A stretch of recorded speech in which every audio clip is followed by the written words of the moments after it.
15 ayat Alkitab yang menguatkan iman. Surat pertama Rasul Paulus kepada jemaat di Korintus.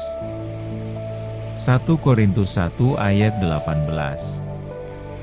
Sebab pemberitaan tentang salib memang adalah kebodohan bagi mereka yang akan binasa, tetapi bagi kita yang diselamatkan pemberitaan itu adalah kekuatan Allah.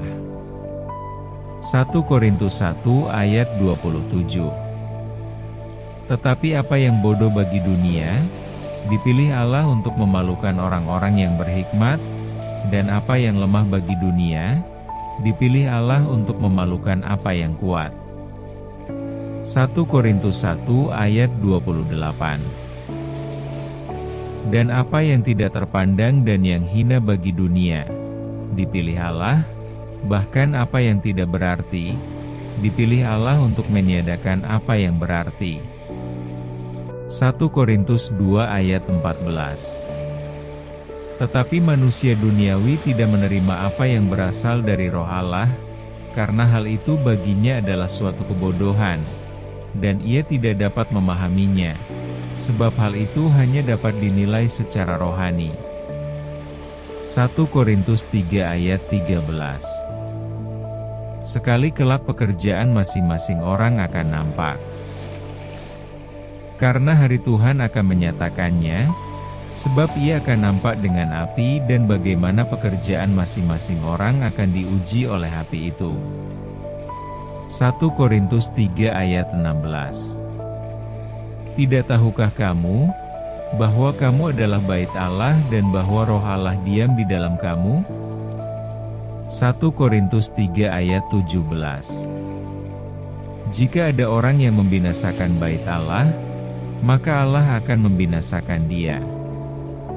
Sebab bait Allah adalah kudus dan bait Allah itu ialah kamu. 1 Korintus 7 ayat 1-2. Dan sekarang tentang hal-hal yang kamu tuliskan kepadaku. Adalah baik bagi laki-laki, kalau ia tidak kawin. Tetapi mengingat bahaya percabulan, baiklah setiap laki-laki mempunyai istrinya sendiri dan setiap perempuan mempunyai suaminya sendiri. 1 Korintus 7 ayat 4.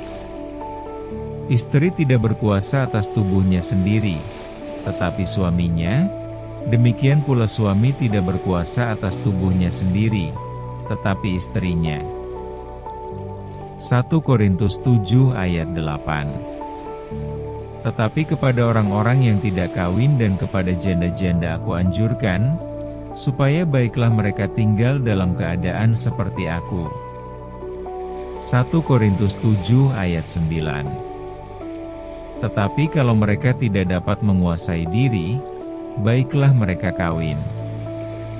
Sebab lebih baik kawin daripada hangus karena hawa nafsu.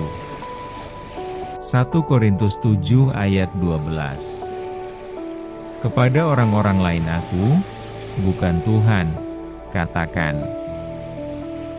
Kalau ada seorang saudara beristerikan seorang yang tidak beriman dan perempuan itu mau hidup bersama-sama dengan dia, janganlah saudara itu menceraikan dia.